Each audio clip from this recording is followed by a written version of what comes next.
The cannibal disease may or not be something you've heard about, depending on what side of the internet you're on. Today I plan to cover Kuru, the truth behind cannibalism disease, and the people behind it.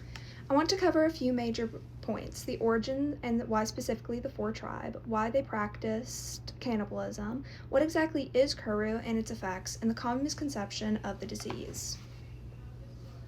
The origins of Kuru go far back to the elders of the Four tribes saying it's been there for a long time. According to the PMC National Library of Medicine, Kuru, a journey back in time from Papua New Guinea to the Neanderthals' extinction. However, this was first seriously reported and studied in 1957 by Dr. Carlton Jadusk and Vincent Zygas. However, there is evidence of the Four people being affected by this as far back as the 1910s.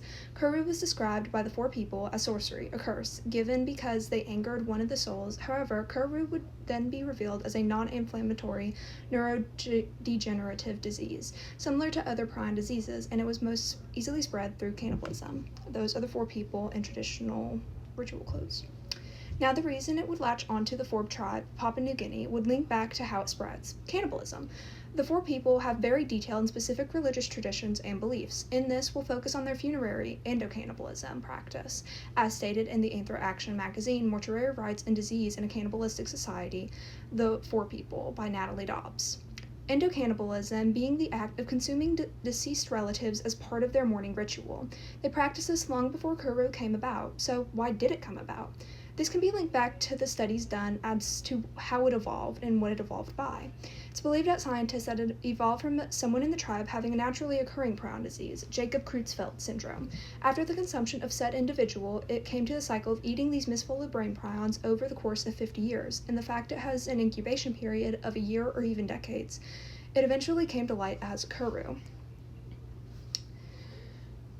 Now, why exactly does one partake in endocannibalism? Well, the Four people hold it so close to them, and it can be explained by looking at their religious beliefs, specifically their belief in the five souls: Awama, Ama, Quella, Ayana, and Yesegi. When someone passes, their Awama walks to the land saying farewell. Once the Awama reaches the Awamani, it's explained why they died or how. The Awamani also feeds the Awama and directs it to the afterlife, or as the Four people call it, Quellandamundi. However, the Amani has to wait for the Amana, the bones, and for the Ama, the bones, and the Quella, the flesh, before it's able to fully pass on and be reborn as an ancestor. Hence why the consumption of them was seen as needed, alongside a deep sign of respect, love, grief, and believing that eating lost loved ones will please them, specifically their Ama, so they don't have to wait, and it would thus give blessings to the consumer. At times, they would welcome in neighboring tribes of Four women to come and grieve with them. The women were often given the head of the individual, showcasing their importance in the deceased life, and mothers would often feed their children what they ate, and though children participating in the mourning ritual differs from Eastern to Western groups of the Four people. Again, referencing PMC National Library of Medicine article on their beautiful explanation of the Four people's religious beliefs. Now, what exactly is Kuru? You now know how it occurred, what it evolved by, but what is it? The answer is complex, but to put it simply, it is a prion disease, a prion being a misfolded protein in the brain, and proteins in the brain control essentially everything. So if one is misfolded, it causes a domino effect of declining health, causing declining motor function, cognitive skills, memory, swallowing, walking, standing, tremors, and so on, as stated in the Medline Plus article on Kuru. It's actually how Kuru got its name.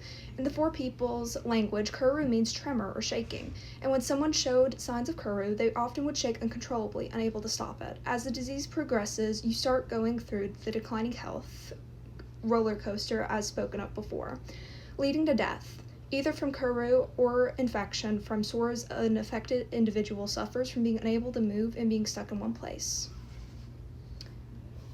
The physical alterations it can have are jarring. Not only symptoms infected individuals showcase, but also the internal physical changes. When one gets infected with Kuru, their brain slowly turns spongy, in a sense, not able to fully hold shape and slowly breaking down. The effects it has to not only the biological but the physical makeup of the brain is what marks Kuru for what it is, a death sentence, one that is long and painful. As seen on the photo, that is what a brain looks like when it is infected with Kuru and has reached a late stage of it, being spongier and collapsing in on itself.